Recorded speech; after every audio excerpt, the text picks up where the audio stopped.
Alrighty, time for the fourth one. And this is the second to last movie I'm going to be talking about tonight. Now we have Ratatouille. A movie about a rat with a passion for cooking. Let's get into this. So, this is a movie about a young rat named Remy who has a huge heightened sense of taste and smell. He dreams of becoming a chef like his human idol, Augustus Gusto.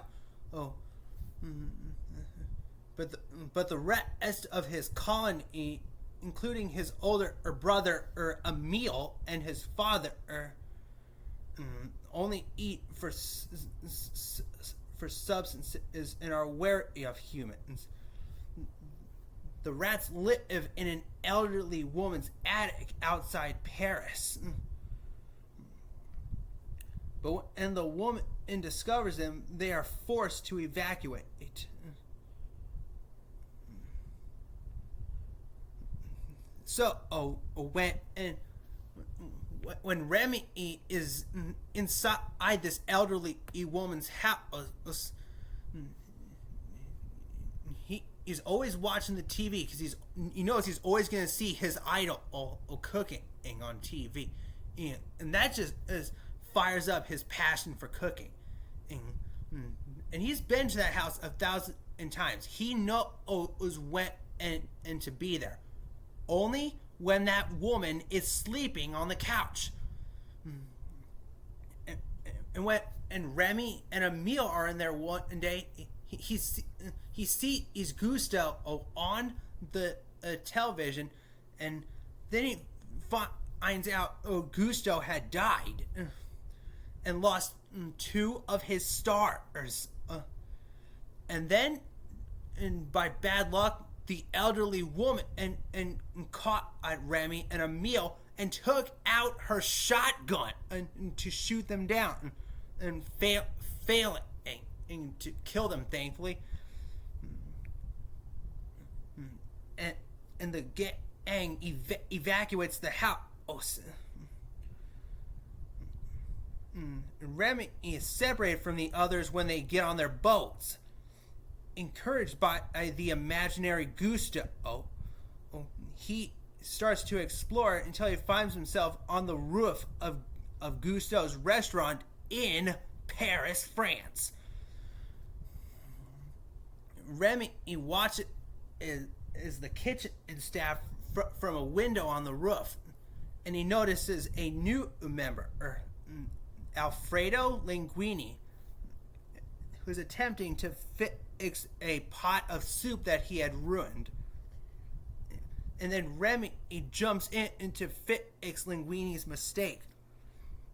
And Remy tries to do the best he can to avoid the staff so they don't see him.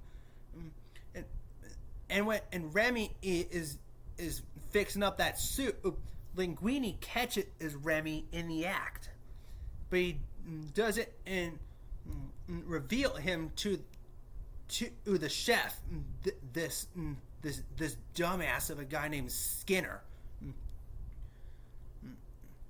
who is Gusto's former sous chef and the new owner and chef of the restaurant. Skinner confronts Linguini over the soup, but when the soup is accidentally served and proves to be a success, as another kitchen Colette, the restaurant's only female chef, convinces Skinner to retain Linguini and uphold Gusto's motto: anyone can cook. After demanding that Linguini replicate the soup, Skinner spots Remy and orders Linguini to take him outside and kill him. Once they are alone, Linguini discovers that Remy can understand him, and he convinces Remy to help him cook. Remy controls Linguini's movement and like a marionette. by pulling him on his hair while hiding under his toque. Then they replicate the soup and continue cooking at the restaurant. Colette begrudgingly starts to train Linguini, but steadily comes to appreciate him heeding her advice. Later, Remy finds a meal and reunites with the clan. After Remy tells his father that he intends to stay at the restaurant, his father shows him a group of external rats in an attempt of exterminated rats. And in an attempt to convince him that humans are dangerous, but Remy ignores his warnings and leaves. Meanwhile, Skinner discovers a letter from Linguini's late mother stating that Linguini is Gusto's illegitimate son and the rightful owner of the restaurant. Skinner is shocked and enraged about his revelation, and as Gusto's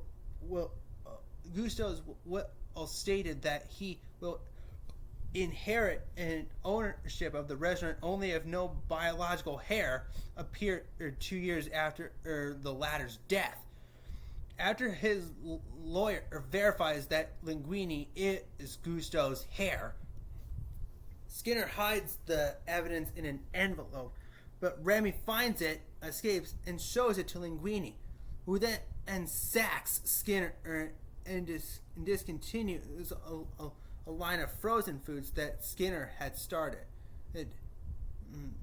The restaurant thrives as Remy's recipe becomes popular, and Linguini's life improves as he develops a romantic relationship with Colette.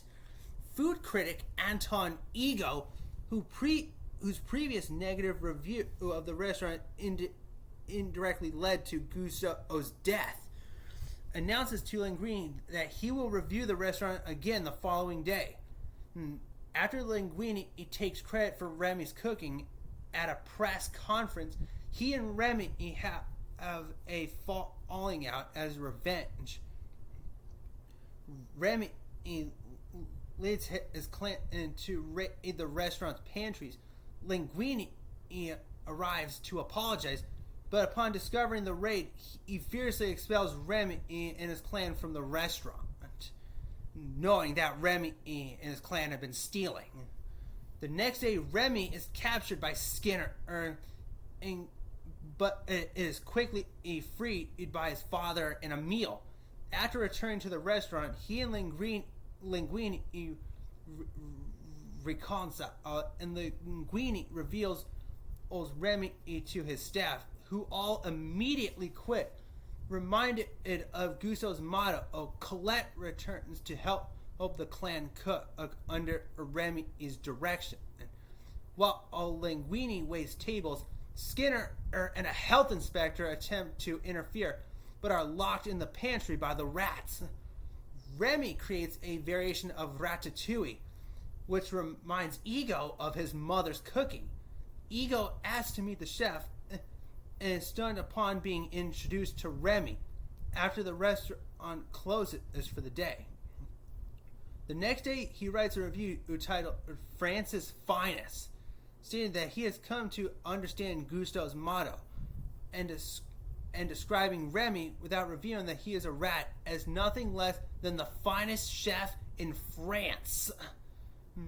After Skinner and the health inspector are released, they inform the authorities, and Gusto is shutting down. Stripping Ego of his job and his credibility, Linguini, Remy, and Colette open a bistro called the Ratatouille, which a now happier Ego invests in frequents. The rat colony settles into the bistro's attic as their new home. Remy realized his dream and made it happen. He did it in a good place, Paris, France. All right, that was Ratatouille. That was my fourth movie, and I'll be back with the last one in a few minutes.